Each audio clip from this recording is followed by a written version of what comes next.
शहराचा विकास हा कोसो दूर आहे।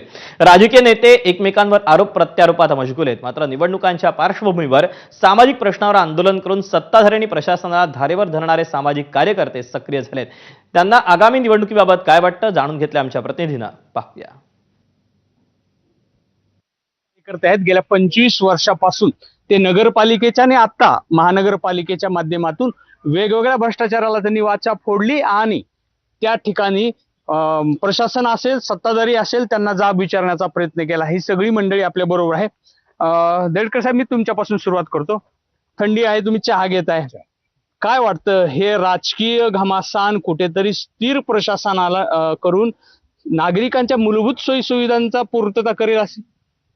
आता जालना महानगरपालिका झाली त्यावेळेस आम्हीच विरोध केला होता की महानगरपालिका होण्याच्या आधी जनतेला मूलभूत सुविधा द्या, पण आजपर्यंत यांनी सुविधा देण्यात असमर्थच ठरलेले आहे। विशेष म्हणजे जे आयुक्त इथं झाले तेच पहिल्यांदा मुख्याधिकारी होते, त्यांनाच आयुक्त करण्यात आलं आणि त्यांना तात्पुरतं प्रमोशन देऊन इथंच ठेवण्यात आलं।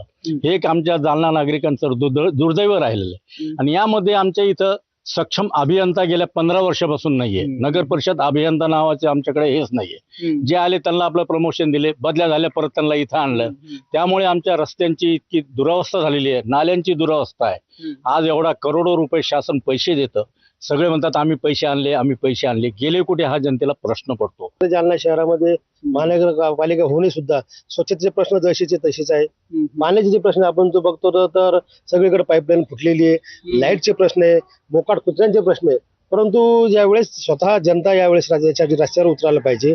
ज्या प्रकारे आपण अशा लोकशाहीमध्ये आंदोलन करून आपण प्रशासनाला विठी धरून आपलं पूर्ण काम करून घ्यायला पाहिजे, तसं या जालना शहरात दिसत नाही। आणि त्याच्यामुळं कुठंतरी या महानगरपालिकेचा ढिसाळ कारभार आज पूर्ण राज्यासमोर आपल्याला दिसलेला आहे। जालना महानगरपालिकेचा, जालना महानगरपालिका मी तर नगर परिषद होती त्यावेळेस थोडी काहीतरी हे होतं, पण जालना महानगरपालिका झाल्यापासून अजूनही तिथल्या स्थानिक प्रशासनातले जे काही अधिकारी असतील त्यांना अजूनही कोणत्या प्रकारचं त्यांना गायडन्स नाही आणि ते नगर परिषद असल्या त्याप्रमाणेच काम करतात त्या ठिकाणी। अजून आता सध्याच आयुक्त एक एसीबीच्या जाळ्यात अडकले, ट्रॅप घेऊन त्यांचा ट्रॅप पडला। त्यानंतर हा कार्यभार मान्य जिल्हाधिकारींच्या हातात गेला, परंतु जिल्हाधिकारी आजही ते जिल्हाधिकारी असून हातात झाडू त्या दाखवतायत, योग्य नाही। तुम्ही ज्या काही गोष्टी आहेत म्हणजे आजही लोकांना तुम्ही झाडू कसा मारायचा ते शिकवताय का? यावर वेळ वेस्टेज होतोय असं माझं मत आहे। कारण बाकीच्या अनेक काही गोष्टी आहेत। आता इथे स्वच्छतेचा प्रकार जो आहे, इथे टेंडर प्रक्रिया आहे। बाहेरचे काही लोक येतात की स्वच्छतेसाठी ते काम करतात, परंतु आजही त्या लोकांना उपासमारीची बारी आली, म्हणजे आम्ही बघत आहोत। आणि महानगरपालिका काय करतं, नवीन नवीन गुत्तेदारांना नवीन नवीन कामे देऊन त्यांची बिले अदा करत नाहीत। हा पण एक मोठा मुद्दा आहे। त्यानंतर सत्ता आल्यानंतर काही ना काही फरक पडणारच आहे। असे कुठल्या गोष्टीत की जे प्राधान्याने लवकर व्हायला पाहिजेत असं आहे, आता निश्चित गरज आहे? प्रामुख्यानं महानगरपालिका झाल्यानंतर शहरातील जो मुख्य रस्त्यांचा प्रश्न होता, बायपास असतील तो प्रामुख्यानं स्थानिक आमदार अर्जुनरावजी खोतकर यांच्या माध्यमातून मिटला। जसं माझ्या सहकार्याने बाकीच्यांनी सांगितलं की स्वच्छतेचा हा महत्वाचा प्रश्न आहे आणि पाण्याचा प्रश्न आहे, हे प्रामुख्यानं मिटले पाहिजे। तर मागील काळामध्ये खोतकर साहेबांनी सांगितलं की 35 MLD चा वॉटर ट्रीटमेंट प्लांट जालना शहरासाठी होणार आहे, तर 1 दिवसाआड जालन्याला पाणी अवघ्या काही दिवसामध्ये मिळणार आहे। बरं, आता फक्त आशा करायच्या का? अशा म्हणजे आतापर्यंत प्रशासकच होतं, ते जे करतील तेच मनमानी होतं। त्यामुळे आता जर इलेक्शन झालंय, जर स्थानिक स्वराज्य संस्थेमध्ये काही सुशिक्षित काही हे लोक जर आले तर आपल्याला आशा करता येईल। जर नाही तर मग पहिले जर बाहुबली जर आले तर पहिले पाडे 55च होणार आहे, त्यात काही फरक पडणार। एरे माझ्या मागल्या दादा, मला सांगा की आता कुठली गरज आहे की जी प्राधान्याने नागरिकांची सोडवली पाहिजे असं तुम्हाला वाटतं?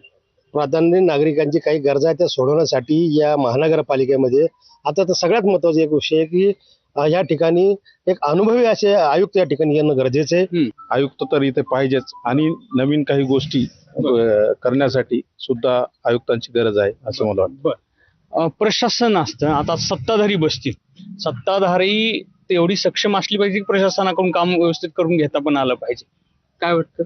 बरोबर आहे ना, सत्ताधारी ज्यावेळेस आहेत त्यांनी प्रशासनाकडून काम करून घेणं हे त्यांचं पहिलं कर्तव्य आहे. पण ते सुद्धा त्यांचं एक मूलभूत सुविधाकडे नेत्यांचं सुद्धा दुर्लक्ष फार आहे याच्यामध्ये. बरं. त्याच्यामुळे कुठे पैसा खर्च होतो हे त्यांचं त्याच्यावरती नियंत्रण पाहिजे. आपण महानगरपालिकेला पैसा दिला, तो कुठे खर्च झाला याचं सुद्धा नियंत्रण नेत्यावरती पाहिजे, सत्ताधाऱ्यांचं पाहिजे. तुम्ही 30-35 वर्ष झालं या नगरपालिका असेल तत्कालिक किंवा महानगरपालिका असेल इथे लक्ष ठेवून आहात. बऱ्याच बारीक सारी गोष्टीवरती तुमचे अर्ज फाटे होत असतात.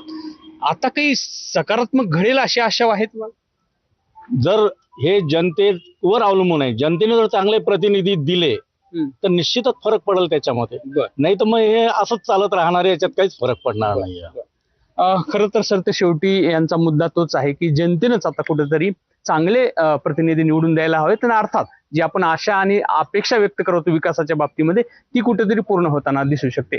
रवी मुंडे, एबीपी माझा, जालना.